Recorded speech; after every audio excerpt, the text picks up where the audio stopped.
Muita gente se embanana com essa coisa aqui. Se eu disser que a cor do rabo do Pikachu é preta, você vai dizer que sim ou que não. Como você se lembra do Pikachu? Qual dos dois Pikachu você acha que é o Pikachu certo? O Pikachu da esquerda ou o Pikachu da direita? E aí? Muita gente se embanana com essa, né? Muita gente lembra do Pikachu como o Pikachu da direita, mas na verdade, o Pikachu da direita é uma memória falsa. Eu não sei por que que acontece isso, mas deve ser algum tipo de dissonância cognitiva, alguma coisa que aconteceu aí, talvez por conta da orelhinha dele. E esse aqui é o Pikachu original, como você pode ver, o rabinho dele é amarelo, né? E muita gente fica bugada quando vê esse tipo de coisa. E até discute, né? Fala, não, não pode ser, o Pikachu tinha um rabo preto, eu tenho certeza absoluta disso. Ou até mesmo outros casos, né? Como, por exemplo, no dia que aconteceu o ataque terrorista lá nos Estados Unidos, né? E, caraca, mano, espero que o YouTube não desmonetize esse vídeo por estar comentando isso. Mas, de qualquer maneira, tava passando na televisão aqui do Brasil. E muita gente tava falando que tava assistindo Dragon Ball na Globo. O Dragon Ball passava 11 horas e 30 minutos, eu lembro até hoje. Tava passando a saga do Majin Buu. E muita gente disse que tava passando o Majin Buu e de repente cortou o Majin Buu pra colocar lá o atentado. Mas acontece que, tipo, aquele atentado começou cedo, né? E ficou sendo estendido na televisão acho que das 9 até as 11, 12, e passou muito mais, né? Então não tinha nem como tá passando Dragon Ball, porque eles nem começaram a passar Dragon Ball. Eu lembro disso porque eu tava naquele dia, né, assistindo televisão e eu tava vendo.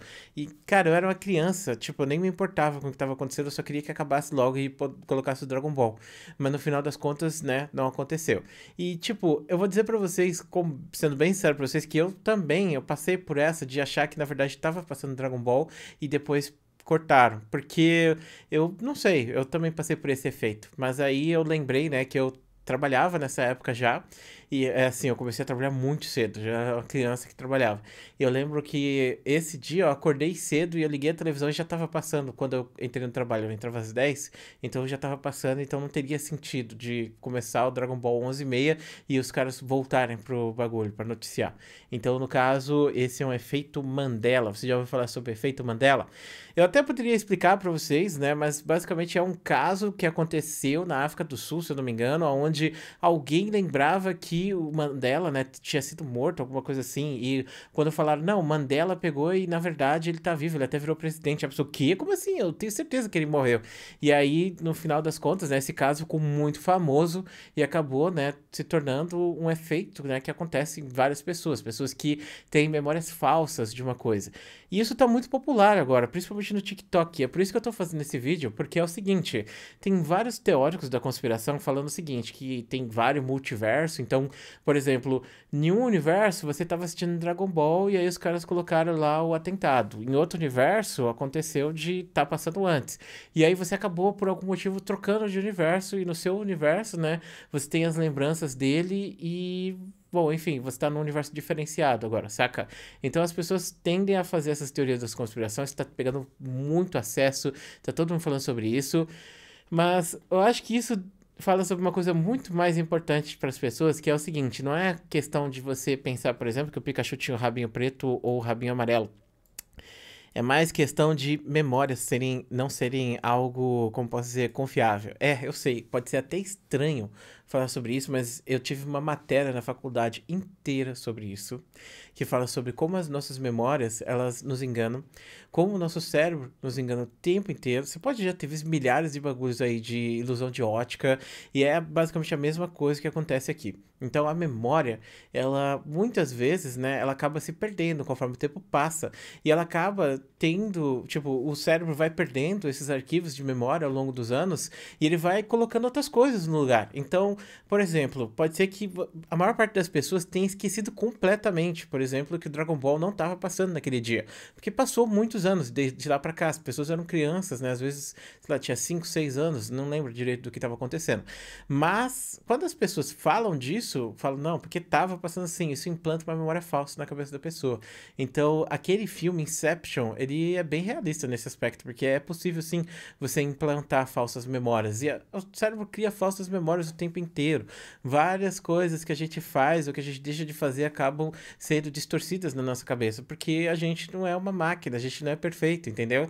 E pensa só, sempre que você pega e lembra de alguma coisa, sei lá, Pensa no que você fez no seu primeiro dia de faculdade. Você lembra? Você lembra do seu primeiro dia de faculdade? Ou no seu primeiro dia de escola? Ou no primeiro dia que você foi pro ensino médio? Ou alguma coisa do tipo? Você consegue lembrar de alguma coisa assim? Seu primeiro beijo? Pensa nisso.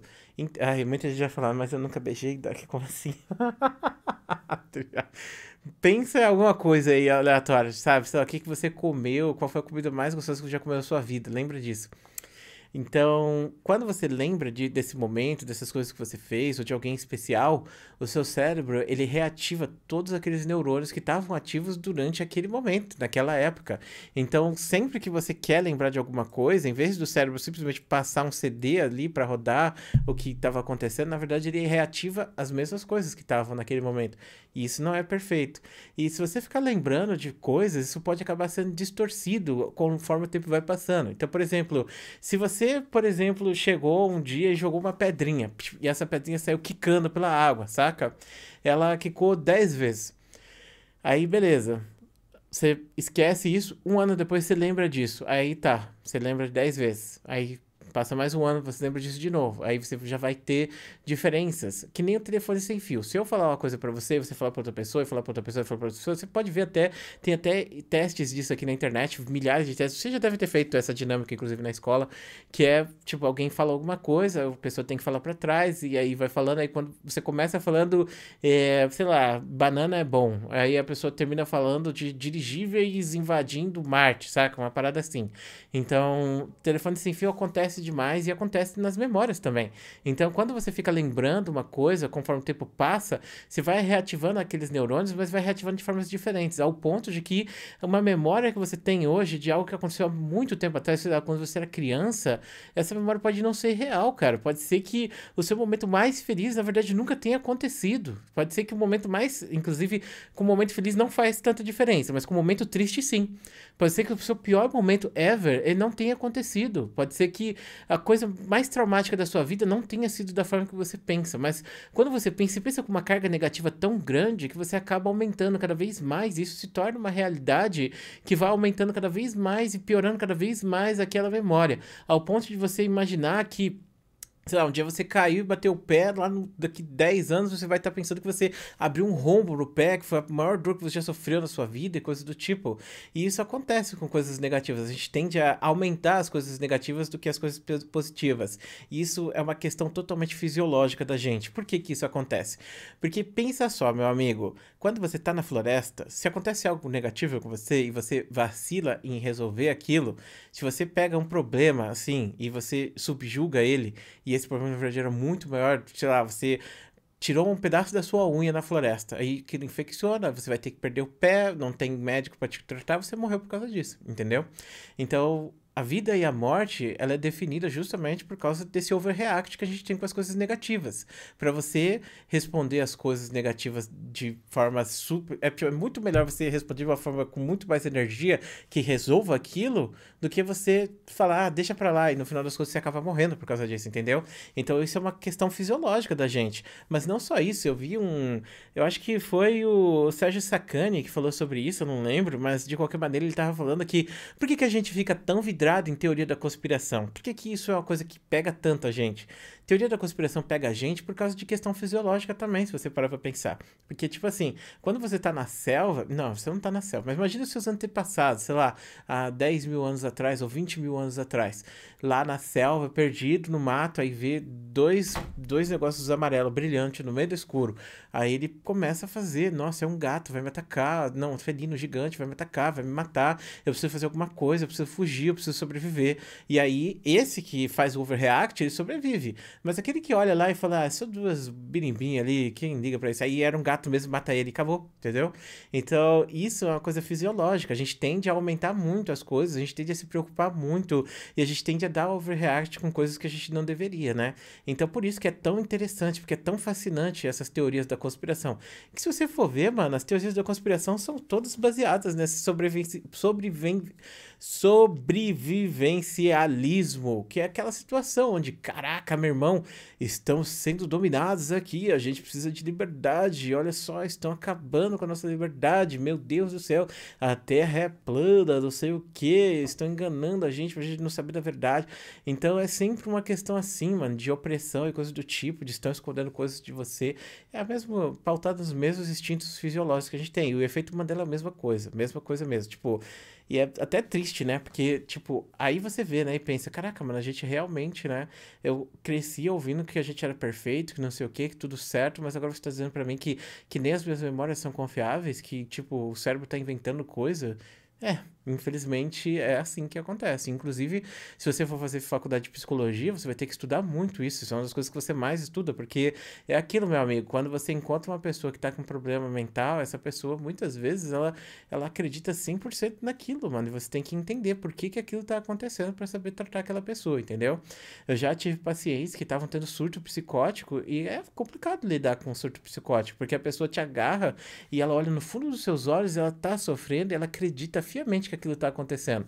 Você sabe que não tá acontecendo, porque você tá do lado de fora e você sabe que aquela pessoa tá em surto, mas é complicado lidar com isso, é complicado lidar com as emoções do ser humano, né?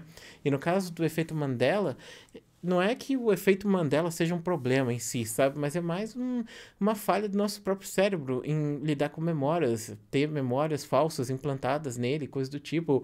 Influenciadores fazem isso o tempo inteiro, né? Trazer, principalmente, né, as marcas com marketing. Isso provavelmente deve ser algo que você aprende no marketing, porque você tende a associar uma marca ou, sei lá, alguma coisa de forma positiva para você comprar. Então, eles sempre tentam colocar, por exemplo, nos comerciais, coisas tipo momentos felizes, momentos onde as pessoas elas se identificam para que elas criem um vínculo com aquilo, né? Uma falsa memória de que aquilo é positivo ou terem boas lembranças daquele negócio para que elas voltem para aquilo, para que elas queiram gostar mais daquilo, entendeu?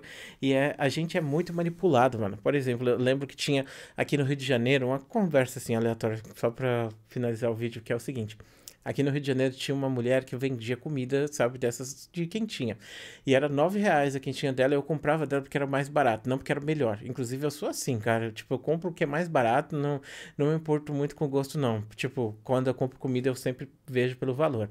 Eu penso, a comida é tudo a mesma coisa, né? Então, no final das contas, eu sempre opto pelo mais barato. E aí, a comida dela era R$ 9. Não era uma comida muito boa, eu não gostava muito, porém, ela sempre atrasava muito pra entregar.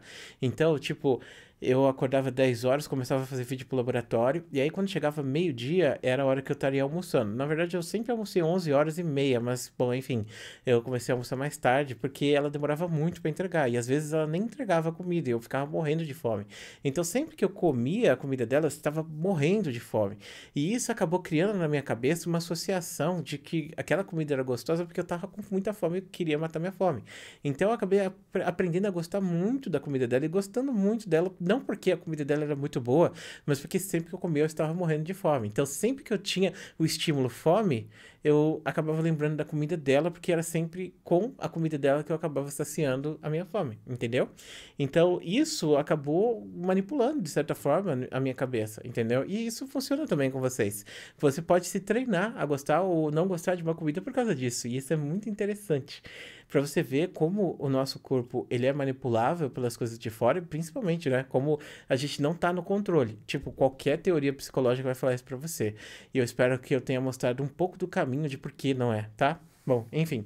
Muito obrigado por assistir esse vídeo. Um grande beijo, um grande abraço. A gente se vê depois.